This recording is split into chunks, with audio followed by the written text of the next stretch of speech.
വനിതാ ഏകദിന ലോകകപ്പ് ഫൈനലിൽ ഇന്ത്യയ്ക്ക് ഗംഭീര തുടക്കം. ഇന്ത്യ 3 വിക്കറ്റ് നഷ്ടത്തിൽ 200 റൺസ് പിന്നിട്ടു. ഓപ്പണിംഗിൽ സ്മൃതി ഷെഫാലി കൂട്ടുകെട്ടിൽ പിറന്നത് 104 റൺസാണ്. ചരിത്ര പോരാട്ടത്തിന്റെ ആവേശത്തിലാണ് ക്രിക്കറ്റ് ആരാധകർ. സ്പോർട്സ് ഡെസ്കിൽ നിന്നും ജോയ്മോൻ ജോസ് ആണ് ചേരുന്നത്. ജോയി, ഏറെ ആവേശകരമായിട്ടുള്ള നിമിഷത്തിലൂടെയാണ് കടന്നു പോകുന്നത് എന്നുള്ളതാണ്. മികച്ച തുടക്കം തന്നെയാണ് ഇന്ത്യ ഇപ്പോൾ പൊരുതി നേടുന്നത്.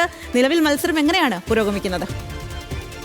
തീർച്ചയായും സ്വാതി സൂചിപ്പിച്ചതുപോലെ തന്നെ ഇന്ത്യക്കൊരു മിന്നും തുടക്കമാണ് ഈ കലാശ പോരാട്ടത്തിൽ ലഭിച്ചിരിക്കുന്നത്. അത് തന്നെയായാലും ഓപ്പണിങ്ങിൽ 104 റൺസിൻ്റെ കൂട്ടുകെട്ടാണ് ഇന്ത്യൻ വൈസ് ക്യാപ്റ്റനായ സ്മൃതി മന്ദാനയും അതുപോലെ തന്നെ അർദ്ധ സെഞ്ചുറി തികച്ച ഷെഫാലി വർമ്മയും ചേർന്ന് ഇന്ത്യക്ക് സമ്മാനിച്ചത്. ആ ഒരു തുടക്കത്തിൻ്റെ ചുവട് പിടിച്ചായിരുന്നു പിന്നീട് ഇന്ത്യയുടെ പോക്ക്. അതിൽ തന്നെയായാലും പിന്നീട് ശേഷം വന്നവർ തന്നെയായാലും ജെമിമ റോഡ്രിഗസ് ആയാലും 24 റൺസ് ഇന്ത്യക്ക് സംഭാവന ചെയ്തിട്ടാണ് മടങ്ങിയത്. അത് സെമി ഫൈനലിൽ ഇന്ത്യയുടെ വിജയശില്പിയായ താരമായിരുന്നു റോഡ്രിഗസ്. അപ്പോൾ റോഡ്രിഗസിൽ നിന്ന് കലാശ പോരാട്ടത്തിൽ ഇതിലും മികച്ചൊരു പ്രകടനം പ്രതീക്ഷിച്ചിരുന്നു. എങ്കിൽ തന്നെയായാലും ഇന്ത്യയുടെ നിലവിലത്തെ സാഹചര്യത്തിൽ ഇന്ത്യ മികച്ച നിലയിലാണ്. അതായത് ടോസ് നഷ്ടപ്പെട്ട് ഇന്ത്യ ബാറ്റിങ്ങിന് ഇറങ്ങുമ്പോഴത്തേക്ക് ഒരുപാട് ആശങ്കകളുണ്ടായിരുന്നു ആരാധകരെ സംബന്ധിച്ച്. അതായത് ഇതിനു മുൻപ് 2 തവണ കലാശ പോരാട്ടത്തിൽ യോഗ്യത നേടി കലാശ പോരാട്ടത്തിൽ വീണുപോയ ഒരു ടീമാണ് ഇന്ത്യ. അപ്പോൾ 2 തവണ കിരീടം കയ്യകൽ നഷ്ടമായിരുന്നു. ആ കിരീടം തിരിച്ചു പിടിക്കാൻ അല്ലെങ്കിൽ ആദ്യമായി കിരീടത്തിൽ മുത്തമിടാനായിരിക്കും ഹർമൻപ്രീത് കൗറും സംഘവും ഈ കലാശ പോരാട്ടത്തിൽ ദക്ഷിണാഫ്രിക്കയെ മറികടന്ന് കിരീടം ഉയർത്താനാകും ലക്ഷ്യമിടുക. അപ്പോൾ ഈ ഒരു മത്സരത്തെ സംബന്ധിച്ച് ഇപ്പോൾ മികച്ച രീതിയിൽ ഇന്ത്യ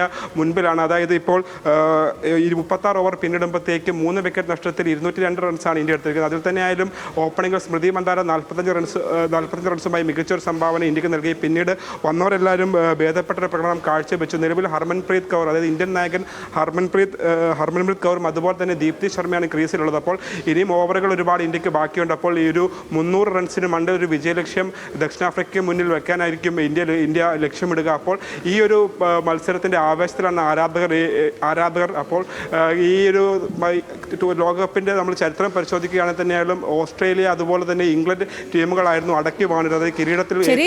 എന്തായാലും നമ്മൾ കാത്തിരിക്കുകയാണ്. ഇന്ത്യ നമ്മുടെ പെൺപട കന്നി കിരീടത്തിൽ മുത്തമിടുമോ എന്നുള്ളത്. ഏറെ ആവേശകരമായി തന്നെയാണ് മത്സരം പുരോഗമിക്കുന്നത്. ആ വിവരങ്ങളാണ് ജോയി നൽകിയത്.